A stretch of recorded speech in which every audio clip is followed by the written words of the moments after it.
The very first parade that I ever did here was a parade called American Gazette. And this was a long time ago, but it had live musicians.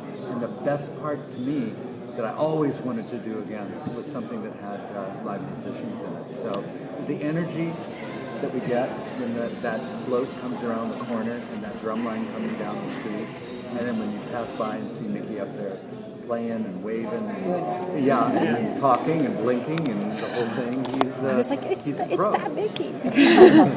he's a pro. That mouse can do anything. Send him to class.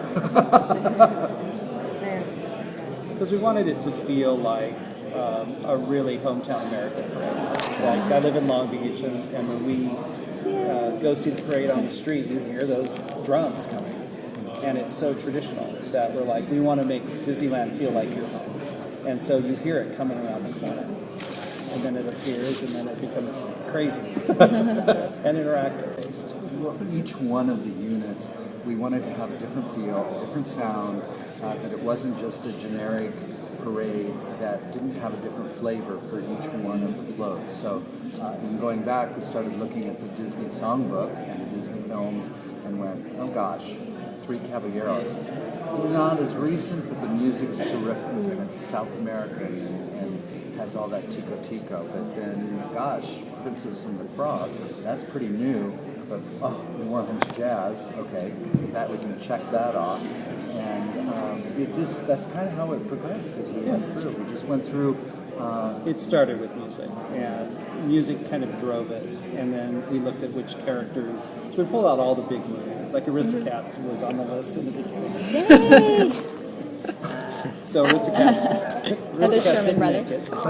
But it had that quality of jazz swing. It was, that had its niche. So. And so you kind of, it's a big balancing act because, like, it could replace Tiana and Princess and the Frog, but so many kids know Tiana right now that we kept that instead. But then we put things in like Three Caballeros, and then the floats are actually covered with like the paper cutout characters that a lot of the adults probably, the kids may not. Yeah, I'm sure they do. So music. Kind of taking off what Lisa was saying, the thing that I loved about it and I wrote about was how interactive it was. That I told people to make sure to get right in front because the characters are interacting with the kids on the street. And I loved that aspect of it. And is that something you guys intentionally wanted to do with it? And it was... That's what a parade is. That, and it's why you responded to it the way you did, because so many times, like if it's a pageantry parade, it does this. And it performs for you. This intentionally wanted to be interactive, and we really pushed kids and characters to interact. We don't care if you do all the steps. And they couldn't believe we would say this to them. Like, don't dance those 8 bars. Go over and like pull a hat, put it on, and be really fun and interactive. Shake a hand. The drummers play with them. The tug of war with drumsticks, and it's just. But that'll make a guest's entire visit. Yes. That one handshake, that one interaction. Yeah, that's it. And it's a balancing act from us as directors to choreography, because choreography wants it to be this. Sure. And we have to be perfect, and we're like, no, let it break out of itself. Because when there's a big number, we pull everybody back in and say, okay, now perform, but then break out of it and make it feel like a family.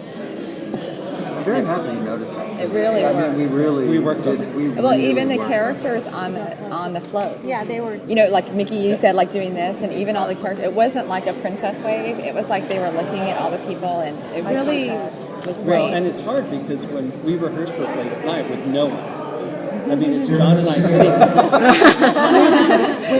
there. So we play different sizes. Like I'll be dad one time, or I'll be little kid. We'll sit on the curb and see what the ice cream cone. looks like. Exactly, how would that look?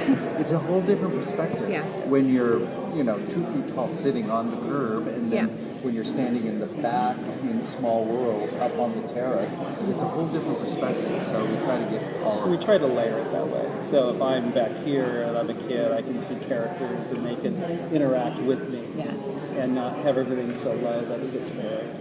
Well, you guys succeeded, I think.